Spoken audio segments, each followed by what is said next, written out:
Cuman kita lihat meja perjamuan telah tersedia bagi kita, ya sangat istimewa karena kita bersama-sama dengan gereja di seluruh dunia. Dan kita tahu dalam perjamuan kudus yang sebentar akan kita rayakan bersama, kita merayakan anugerah Tuhan yang tak terbatas. Kita merayakan kasih karunia Tuhan yang begitu sempurna bagi kita. Kita melalui perjamuan kudus ini dipanggil untuk meneguhkan iman kita bersama, bahwa kita sungguh-sungguh adalah umat yang diberkati, truly blessed.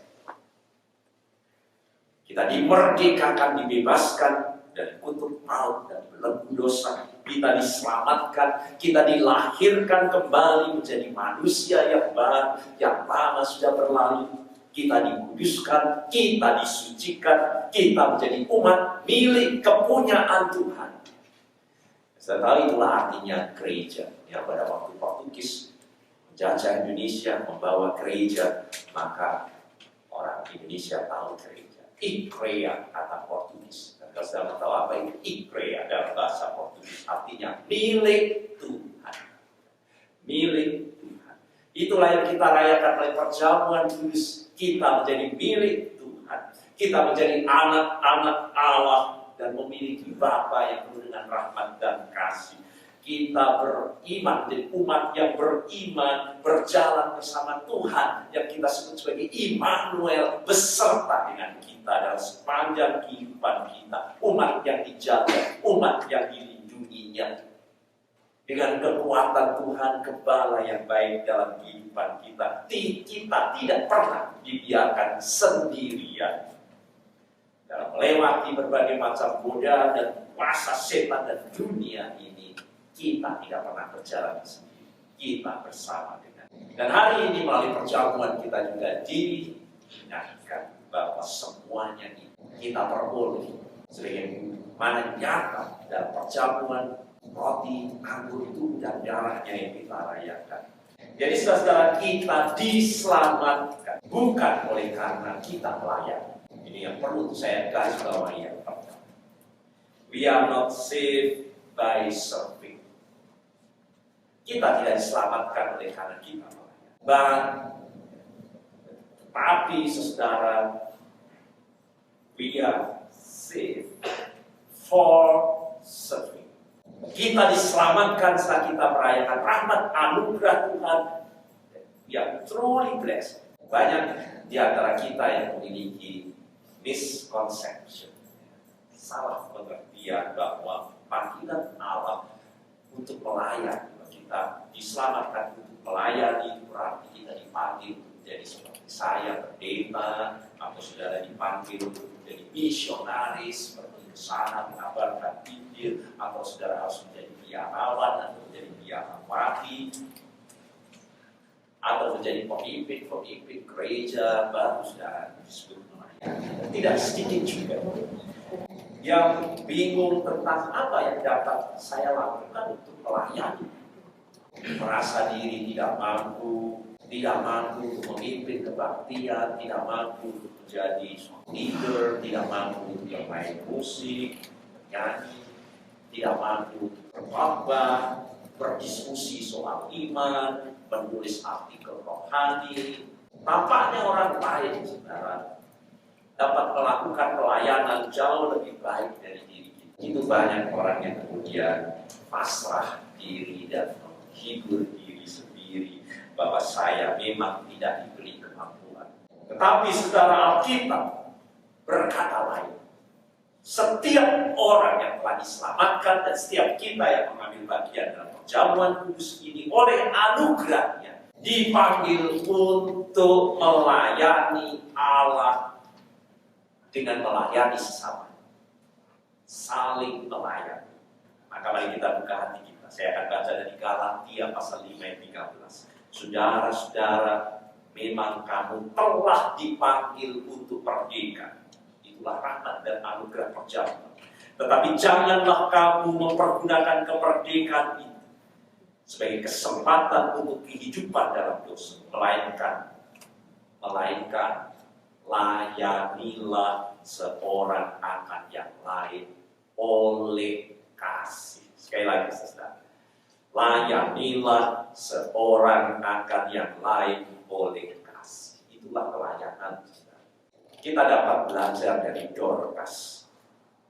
Tidak perlu berpikir panjang, juga tidak perlu berpikir apa yang dapat saya lakukan untuk Tuhan. Mengenai pelayanan apa yang dapat ia lakukan. Bukan merupakan pergumulan yang sukar untuk dijawab. Ia hanya menyatakan apa yang dia miliki, apa yang ada dalam dirinya, semua yang ada dalam dirinya, baik waktu, baik tenaga, untuk digunakan, untuk menyatakan kasih. Khususnya yang keterampilan Dorcas adalah membuat pakaian, penjahit. Jadi Dorcas itu penjahit, dan itu diajikan. Pada waktu itu yang disebut janda adalah orang-orang miskin, yatim, dan piatu. Dan dia memakai keterampilan yang memang dia punya, menjahit, untuk menolong banyak janda dengan apa yang dia bisa lakukan. Dan dia tidak heran pada waktu Dorcas kemudian meninggal. Dan lihat di dalam firman Tuhan, banyak orang merasa kehilangan dan menangisinya ketika dia meninggal. Dan syukur kalau kita baca Tuhan melalui doa dari Petrus, Dorcas dihidupkan kembali dan nama Tuhan dipakai. Melayani adalah tindakan alamiah. Otomatis dengan sendirinya, kalau kita sungguh-sungguh hidup sebagai anggota tubuh Kristus. Melayani sangat sederhana dan hanya menuntut kesadaran dan kemauan kita. Kita mau bersekutu. Bersekutu itu berarti kita connect together. Kita mau membuka hati satu dengan yang lain. Dan saat kita mau membuka hati, connect satu dengan yang lain, dan kita mulai memperhatikan satu dengan yang lain, saudara akan tahu ada hal-hal yang dapat saudara lakukan untuk melayani. Sesederhana itu. Saudara buka telinga saudara, mata saudara connect sama dan saudara bersekutu satu dengan yang lain, dimulai dari dalam, tidak usah kita berpikir jauh keluar. Saudara akan segera tahu bahwa ada hal banyak yang dapat saudara lakukan untuk melayani. Saudara akan ada hal yang saudara tahu, ada hal yang dapat saudara sharingkan, ada hal yang saudara dapat bagikan. Begitu kita connect together, saudara, kita akan tahu bahwa kita dapat serve together. Kita akan saling melayani. Kita juga akan dapat share together. Kita akan saling berbagi. Maka mari kita buka hati kita, 3 wawasan melayani yang dicatat di dalam Alkitab. Panggilan untuk kita dapat saling melayani. Sebagaimana perjamuan akan kita rayakan bersama. Yang pertama, dasar itu fondasi untuk kita melayani adalah keselamatan. Syukur sukacita yang kita rayakan pada perjamuan, kita telah diselamatkan dan membawa kita kepada kemerdekaan dan pembebasan. Kalau saudara pelayan dan saudara tidak mengalami penuh dengan syukur, dengan dasar dan fondasi, percaya pelayanan saudara di bidang apa akan menjadi masalah dan berlaut bagi saudara. Rasul Paulus berkata, kamu telah dipanggil untuk merdeka. Kita tidak dapat melayani Allah sebelum kita dimerdekakan oleh Yesus Kristus. Ini prasyarat untuk kita melayani. Tanpa kita mengalami anugerah, kuasa, pembaharuan dari Allah di dalam hidup kita ini, kita akan terus diperbudak oleh kebiasaan kita sendiri. Saudara akan masih terus diperbudak dengan pengalaman, mungkin luka-luka batin saudara, hati dan jiwa saudara yang ada dalam hidup kita ini. Kita akan menutup diri dengan yang lain, kita berpikir banyak hal, kuasa dosa yang masih menjadi beban dalam kehidupan kita. Kita belum dimerdekakan dari semuanya. Kita akan menutup diri untuk berpikir buat orang lain. tanpa pengampunan yang membebaskan Allah dari semuanya itu, kita akan melayani, tetapi dengan banyak motif dosa dalam kehidupan kita. Ada banyak maksud yang salah dalam kita melayani. Tidak heran kita lihat orang melayani sebelum dimerdekakan, pelayanan untuk mencari sanjungan, ujian, kalau tidak ada hal itu mundur. Apalagi kalau pelayanannya dibicarakan orang, disindir orang, sakit hatinya. Selesai pelayanan. Hidup tetap dengan rasa sakit hati. Berapa banyak orang melayani agar terkesan orang lain terkesan dan memperhitungkan amal saleh dan pelayanan yang telah dilakukannya. Ada pelayanan yang dilakukan untuk menebus dosanya. Tuhan, kalau Engkau lakukan ini, saya akan melayanimu. Pelayanan dipakai itu membayar dosa. Dan belum dimerdekakan. Dan hari ini kita sudah dimerdekakan oleh tubuh dan darah Tuhan. Bukan dengan pelayanan. Kita dimerdekakan oleh tubuh dan darah. Pelayanan bukan untuk membayar dosa. Keselamatan bukan dari amal saleh pelayanan kita ini. Juga bukan supaya dosa-dosa kita disucikan, supaya kita diampuni. Pelayanan dengan motivasi dan maksud-maksud dan alasan bahwa saudara merasa belum merdeka dari segala ikatan kuasa dosa dalam kehidupan kita ini akan membuat saudara burn out dalam pelayanan. Dan pelayanan hanya akan dipenuhi dengan rasa kepahitan dan kekecewaan pada akhir. Jadi saudara, miliki dasar dan fondasi. Sebagaimana kita merayakan perjamuan. Yang kedua, penghalang dan barrier kita untuk melayani orang lain. Oleh karena kita menjadi sama dengan dunia. Keegoisan, selfishness kita. Rasul Paulus mengingatkan, janganlah memakai kebebasanmu itu, kalau kita sudah dimerdekakan dari Tuhan, untuk terus-menerus melakukan apa saja yang kalian ingin lakukan. Jadi itu saya baca dalam terjemahan bahasa Indonesia sehari-hari. Kita sudah dimerdekakan, tapi tetap seperti manusia lama terus-menerus melakukan apa saja yang kalian ingin lakukan dari diri kita sendiri, berasal dari daging kita sendiri, yang pada intinya adalah keegoisan dan selfishness. Maka penyebab utama, saudara, kita tidak mempunyai waktu dan energi lagi untuk memperhatikan orang lain, untuk melayani orang lain, untuk connect together. Kita asik dan kita kusuk, saudara, dengan agenda-agenda diri kita sendiri, impian kita sendiri, ketakutan kita sendiri, kekhawatiran kita sendiri, mengejar kesenangan kita sendiri, mencari selamat kita sendiri. Jadi hampir seluruh waktu dalam kehidupan kita fokus dan melayani diri kita sendiri daripada kita melakukan pelayanan sebagaimana yang dikatakan. Hanya minoritas kecil saja orang yang mau memakai hidupnya untuk melayani. Tidak usah jauh. Mencuci piring, sendok, garpu, kita bersekutu. Sangat sedikit. Saya boleh catat satu nama yang begitu setia setiap kali kalau saudara mau lihat mata saudara. Itu juga di belakang pelayan David Tampilan.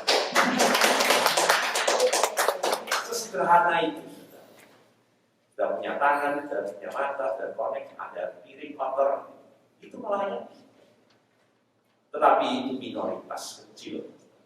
Kita dipanggil saudara hidup dalam kontra budaya.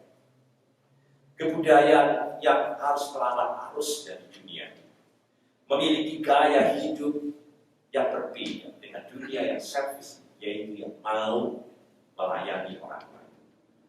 Dan bahkan lebih radikal melalui perjamuan ini, kita belajar untuk memiliki kerelaan, mengedepankan kebutuhan orang lain daripada kebutuhan diri sendiri. Itu lebih radikal. Tapi itu yang dikatakan oleh sabda Tuhan. Roma 15 ayat 2. Setiap orang di antara kita harus mencari kesenangan sesama kita demi kebaikannya untuk membangunnya. Yang ketiga, Motif melayani kita tidak boleh yang lain. Jadi setiap kali saudara mau melayani, saudara harus bertanya, motif saya ini apa? Saya ini punya motivasi apa melayani? Itu lebih penting daripada apa yang akan saudara lakukan dalam melayani. Dan motif melayani saudara hanya ada satu, yaitu kasih. Kasih. Tanpa kasih, pelayanan tidak akan diperhitungkan oleh Allah. Itu hanya perhitungan diri kita sendiri. Saudara sudah lelah, capek-capek melakukan pelayanan, tidak akan diperhitungkan oleh Allah. Dan buka hadis 1 Korintus 13 ayat 3. Dan sekalipun aku membagi-bagikan segala sesuatu yang ada padaku, luar biasa, dan bahkan menyerahkan tubuhku untuk dibakar, tapi jika aku tidak mempunyai kasih, sekalipun tidak ada faedahnya. Ya. Tidak ada faedahnya bagi itu yang dikatakan firman. No matter what I say, what I believe, and what I do, I am bankrupt without love. Itu terjemahan Alkitab dari Message. Jadi Allah, saudara, lebih memperhatikan mengapa kita melayani. Why you serve others? Itu pamer. Oh, ini yang saya paling nomor 1 tahu ya. Yang paling memperhatikan, harus saudara pamerkan semuanya itu.